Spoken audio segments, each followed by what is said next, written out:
Assalamualaikum warahmatullahi wabarakatuh. Jumpa lagi dengan kami.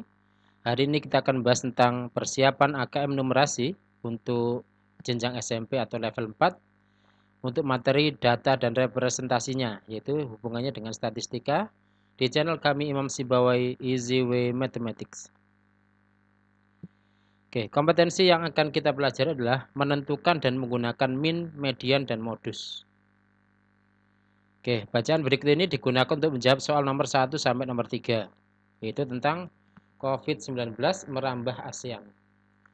Sejak Januari 2020, sejenis virus menimbulkan kegaduhan di provinsi Wuhan, Cina, kemudian menyebar ke banyak negara. Diagram berikut merupakan data penderita yang sembuh dari wabah COVID di beberapa negara ASEAN. Oke ya, ini diambil pada waktu tertentu ya. Grafiknya seperti ini, yang bawah itu adalah negara, dan yang vertikal adalah banyak penderita. Oke, sekarang lanjut ke soal nomor 1. Urutan negara-negara tersebut berdasarkan banyak penderita yang sembuh dilanjutkan dengan abjad nama negara secara meningkat adalah. Oke, bacaan atau data yang mendukung penyelesaian soal adalah. Nah, oke, ini ya kita gunakan. Terus kita lihat. Mulai karena ini ada keterangan meningkat ya, meningkat, maka kita urutkan mulai dari yang terkecil ya, yang banyak penderitanya paling kecil ya. Nah, cuma karena ini yang di penderita yang sembuh ya, penderita yang sembuh berarti kita lihat yang sembuh. Yang paling sedikit adalah Thailand ya. Setelah itu yang sembuhnya ada satu, itu ada dua, Brunei sama Kamboja. Nah, karena ini jumlahnya sama, terus kita lihat abjadnya. Brunei B, Kamboja K. Berarti didahulukan yang Brunei ya. Jadi Brunei, setelah itu Kamboja. Setelah itu ada angka 8 berarti Filipina ya. Setelah itu ada 2 Indonesia dan Vietnam ya. Maka didulukan yang Indonesia. Betul. Baru Vietnam. Setelah itu Malaysia. Setelah itu Singapura. Ya. Jadi mana kira-kira yang sesuai dengan urutan ini? Berarti jawabannya adalah C ya. Thailand, Brunei, Kamboja, Filipina, Indonesia, Vietnam, Malaysia, dan Singapura ya. Jadi kalau ada frekuensinya sama ya, maka dilihat huruf awalnya dari negara tersebut yang paling mudah sesuai urutan abjad ya. Oke, jelas ya. Lanjut ke soal nomor 2. Rasio penderita sembuh terhadap penderita wabah COVID-19 di negara-negara ASEAN berbeda satu sama lainnya. Negara dengan rasio kesembuhan yang paling rendah adalah ya, rasio itu kan berarti banyak sembuh dibanding penderitanya berapa biasanya gitu.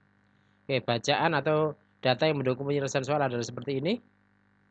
Nah, sekarang terlihat dengan jelas ya dari grafik. Jadi biasanya kan karena dia adalah rasio, rasio berarti kan perbandingan. Perbandingan berarti yang paling kecil ya berarti yang mendekati nol ya. Yang paling kecil adalah mendekati nol. Terus di sini terlihat jelas yang sembuh Thailand itu nol. Jadi nol dibanding 272 kan nol ya. Berarti masih nol. Jadi terjelek rasio kesembuhan Thailand adalah 0/272 atau sama dengan nol. Sehingga jawabannya adalah Thailand karena yang sembuh baru 0 orang ya. Ini pas pada waktu itu ya. Pada waktu itu, pada waktu pengambilan data. Oke, jelas? Oke, sekarang lanjut ke soal nomor 3. Tepatkah menggambarkan banyak penderita COVID-19 di beberapa negara ASEAN menggunakan ukuran pemusatan rata-rata? Jadi ukuran pemusatan rata-rata. Jelaskan. Oke ya. Kita menggunakan data ini. Setelah itu kita cek rata-rata. Kalau kita hitung rata-rata ya. Rata-rata penderita. Berarti kan kita jumlah semua penderitanya terus dibagi banyak negara. Ya, berarti kan seperti ini. Nah, nilainya 313,25. Kira-kira 313,25 itu kalau kita gambar garis seperti ini. Kira-kira kumpulan negara ini diwakili dengan garis ini tepat apa enggak? Kira-kira. Nah, kan kira-kira gimana? Tidak tepat ya. Kenapa kok tidak tepat? Karena di sini ada nilai ekstrim. ada nilai ekstrim, yaitu nilainya Malaysia itu nilai ekstrim. Kenapa? Karena yang lainnya itu kan berkisar antar segini. Nah, yang ini bedanya dengan yang lainnya kan jauh. Sampai 600-an ya dari yang Singapura ya. Jadi jawabannya adalah tidak tepat karena ada nilai ekstrim atau nilai pencilan Malaysia yang mencapai 1030 sehingga tidak dapat menggambarkan banyak penderita. Nah, biasanya ada tambahan ini. Ukuran pemusatan adalah sembarang ukuran yang menunjukkan pusat segugus data sedemikian sehingga cukup mewakili seluruh nilai pada data. Salah satu kegunaannya adalah untuk membandingkan dua populasi atau sampel. Jadi kan nanti kan kalau kita gunakan data ini selagi Malaysianya ikut dengan negara misalkan Asia Timur maka nanti tidak sesuai ya. Nah, dan nilai rata-rata itu akan sangat dipengaruhi oleh data pencilan atau nilai ekstrim. Jadi ini adalah data pencilan. Kenapa kok data pencilan? Karena yang lainnya rata-rata segini, dia banyak sendiri. Oke, jelas ya? Oke, sekarang kita lanjutkan ya. Ini ada bacaan lagi yang digunakan untuk menjawab soal nomor 4 sampai nomor 6. Pohon-pohon melepaskan air melalui daun-daunnya yang disebut transpirasi. Fakta iklim yang mempengaruhi transpirasi adalah intensitas penyinaran matahari, tekanan uap air di udara, suhu dan kecepatan angin. Transpirasi dari tubuh tanaman pada siang hari akan melebihi evaporasi dari permukaan air atau permukaan tanah. Sebaliknya pada malam hari lebih sedikit dan bahkan tidak ada transpirasi. Jadi malam hampir tidak ada transpirasi atau lebih sedikit. Tabel berikut menunjukkan kecepatan rata-rata air yang terlepas dari daun-daun pohon di sebuah taman pinggiran kota. Perhatikan juga gambar pohon yang tersedia ya. Ini. Oke ya, ada pohon Grindelia. Kecepatan rata-rata yang terlepas pada setiap hari dalam miligram per sentimeter persegi adalah 29. Botol beras itu 33, oak itu 42 dan sycamore itu 38 ya. Oke, sekarang lanjut ke soal nomor 4. Berdasarkan tabel tersebut, pernyataan tentang ukuran pemusatan yang benar adalah, oke, kita gunakan data ini ya, ukuran pemusatan yang benar. Nah, ukuran pemusatan itu kan berarti ada rata-rata atau min, ada median, ada modus. Sekarang kita coba cari satu persatu. Rata-rata, berarti kita jumlah dulu. 29 tambah 33 tambah 2 tambah 38 dibagi ada 4 ya. Nah, seperti ini. Kita hitung nilai rata-ratanya adalah 35,5. Berarti nomor yang A itu salah, yang B juga bukan ya. Karena jawabannya 35,5. Sekarang kita coba hitung mediannya. Nah, untuk menghitung median maka kita harus mengurutkan data terlebih dahulu. Berarti kita urutkan yang paling kecil itu 29, selanjutnya 33, selanjutnya 38, selanjutnya 42. Nah, median itu kan nilai tengah. Berarti nilai tengah itu paling mudah itu yang ada di tengah, yang karena ini jumlahnya 4 maka yang tengah itu di sini. Mediannya di sini, berarti ya. Nah, setelah itu cara mencarinya gimana? Ya kita jumlah yang 33 tambah 38 dibagi 2. Seperti ini. Sehingga ketemu 35,5. Kita cek. Oh, ternyata C betul ya. Jawabannya 35,5. Nah, untuk ngecek apakah modusnya juga betul, kita cek. Nah, untuk mencari modus itu kan berarti nilai yang sering muncul ya, nilai yang sering muncul. Kira-kira dari 29, 33, 42, 38 ada yang enggak yang nilai sering muncul? Tidak ada. Kenapa? Karena semuanya muncul sekali, enggak ada yang paling sering. Berarti tidak ada modus. Jadi jawabannya adalah C ya. Jelas ya, jawabannya adalah C. Oke. Gimana? Jelas ya? Lanjut ke soal nomor 5.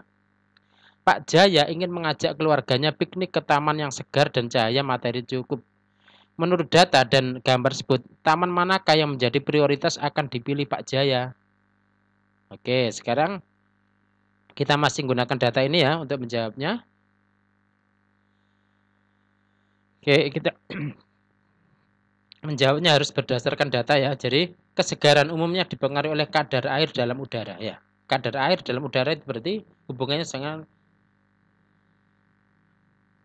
karena ini adalah tanaman itu melepaskan air, maka tanaman yang melepaskan air paling banyak itu berarti lebih segar. Ya, artinya udaranya saat di situ adalah lebih segar. Berarti kalau kita lihat dari data,